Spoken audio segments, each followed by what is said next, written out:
Hello, I'm Kyle. Welcome back. As you see, we changed the font. That's right, we have a new sponsor. Okay, back to the topic. Today I want to talk about measuring the proportion. First, you need this. I remember I said in the first episode, if it rained diamond that night, I will check this stuff in English. Unfortunately, it did not rain diamond, so I have to keep my word not to check it. But I'm worried about you get confused if I keep saying these two. So I'll just call it elder one temporarily. Let's call the Paintalk to start our lesson.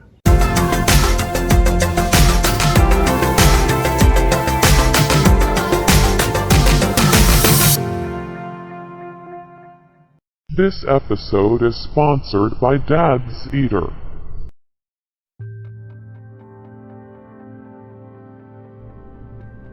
There are two ways to use elder wand to measure the proportion. The first one is suitable for all beginners.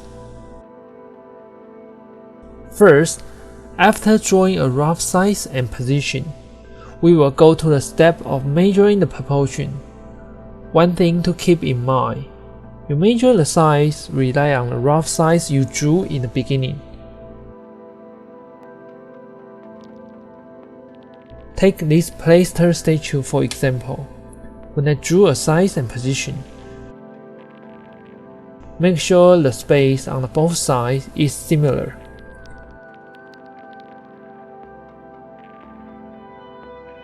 About 2 index finger knuckles of space below. The first step, measure the proportion of height to width. If the height is longer than the width, the height remains the same. Measure its width. If the width is longer than the height, for example, dishes, then the width remains the same. Measure its height. In this play statue, height is longer than the width, so we need to keep the height to measure the width. If you use photos as a reference, you can use your index finger to check the scale on the elder one. Measure how much longer the height is than the width, then scale up. In this photo, the height of the play statue is 26.5 and the height of my drawing is 45. So the size of my drawing is 1.7 times the size of the photo. The width of the play statue is 11.5, so the height of the play statue on the photo is 15 mark more than the width. So multiply it by 1.7 times, then subtract 25.5 from 45 to get 19.5. So the width of my drawing is 19.5 mark. Yes, our channel has officially changed from teaching English to teaching math.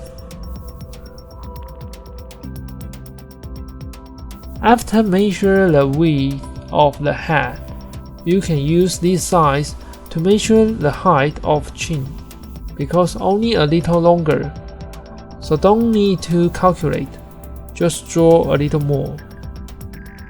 Then, use this size to measure the width of the body. 2 additional things. First one, you don't have to be very accurate. Just approximate. You don't need to calculate 2 decimal places. I usually estimate approximately.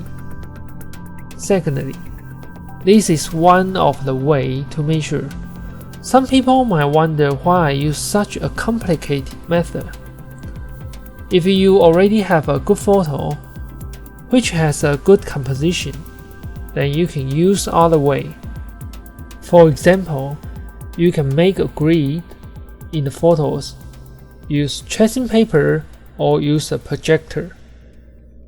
But in some works, you might need to combine several pictures or in some art test, you need to use many pictures to create a composition. In these situations, you can use this way for measuring.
Besides, if you look at the real object to draw, you might need to test which eye is your main eye. The test method is to turn the hand into a circle. Open both eyes first, then put an object about 3 meters away in the middle of the circle.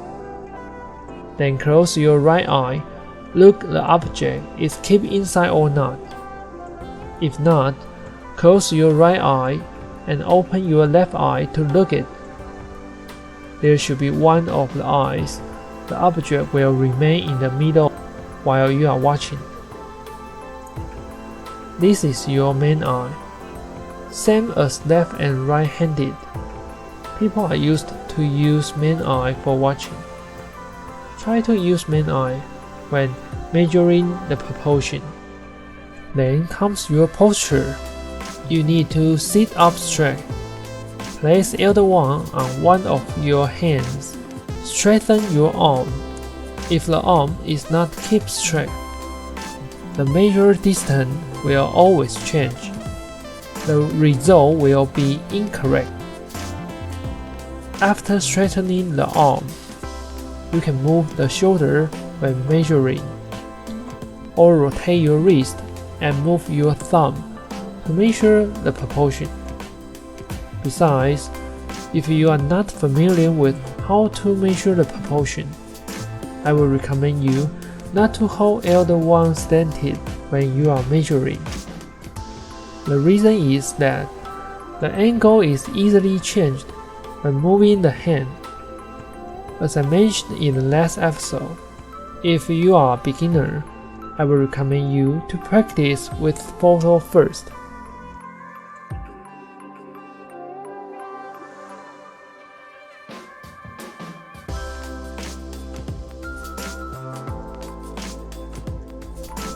After understanding the first way of using elder one, we will move to the second way.